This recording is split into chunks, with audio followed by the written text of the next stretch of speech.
locked her inside a police cell in Abuja, Amina finally understood what a cage truly meant. The room was small, dark, and cold. The iron bars felt rough under her shaking fingers. A weak bulb flickered above her head. Around her, other girls cried softly. Outside, a police officer shouted and metal doors slammed loudly. Each sound made her heart beat faster. She slowly sat on a narrow bench and tried to breathe. For the first time in her life, she was truly afraid. She closed her eyes, and she remembered another room, another cage, her bedroom in her parents' house in Lagos. Amina was born into a respected Muslim family. Her father was a successful businessman. He was strict and serious. Her mother was gentle, modest, and deeply religious. Their home was peaceful and well organized. They prayed together every day. They ate dinner together every evening. They believed in discipline and strong values. Amina never lacked food. She never lacked clothes. She never lacked school fees. She always had what she needed. Her clothes were neat, her books were new, her room was comfortable, but she lacked one thing: freedom. Whenever her classmates talked about birthday parties or visiting friends, Amina stayed quiet. When they planned sleepovers or outings, she already knew her answer would be no. There was never shouting in their home, just firm decisions.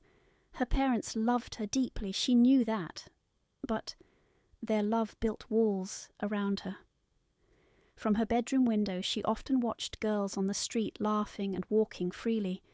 She would press her forehead against the glass and whisper, "Why can't I be like them?" At home, she was the perfect daughter, obedient, calm, respectful. Inside, she felt trapped. Years passed. She focused on school and did very well. Her parents were proud, teachers praised her, but deep inside, her desire for freedom kept growing. Then, one morning, her admission letter arrived. She had been accepted into a university in Abuja. She screamed with joy and hugged her parents. They were proud and confident they had raised a disciplined girl. They did not know how much she had been longing to escape. When she arrived in Abuja, everything felt different. The campus was wide and full of life. Students walked freely, laughing loudly. No one watched her every move. No one asked where she was going. For the first time, she could step outside without asking permission. At first, she was careful. She attended lectures. She dressed modestly. She called her parents every evening, but freedom tasted sweet, very sweet. In her hostel, she met bold and confident girls. They stayed out late. They dressed how they liked. They spoke without fear. They invited her to a small party. "Just music and drinks," they said. The first time she went, her heart beat fast. The room was filled with loud music. That night, Amina laughed loudly and danced without thinking. She tasted alcohol for the first time. It burned her throat but made her feel bold. She felt powerful. She felt noticed. She felt free. After that, things changed quickly. The parties became bigger. The nights became longer. She started skipping prayers. She missed classes. She told herself she was simply enjoying life. Her parents continued sending money and praying for her. They believed she was focused. They did not know she was slowly losing control. One evening, a friend introduced her to a group on campus. They were feared and respected. People moved aside when they walked boldly. Amina remembered how controlled she had felt growing up. She liked the idea of power. She liked the idea of belonging. So she joined them.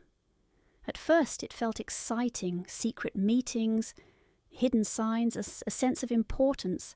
But danger does not give warning.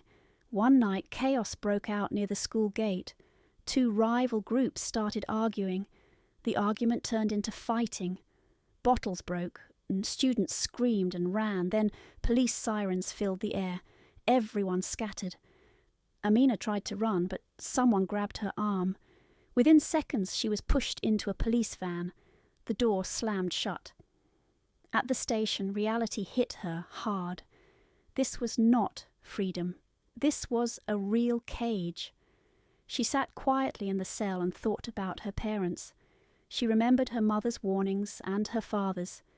The next day, her parents arrived from Lagos. Her mother looked tired and heartbroken. Her father looked pale and worried. When her mother saw her behind the bars, she asked my daughter what happened. "You never listened to me," she said. "I felt trapped at home. I needed friends, I needed small freedom, but I was not allowed to experience anything. When I came here, everything was new. I did not know how to control myself." Her mother cried harder. Her father's eyes filled with tears.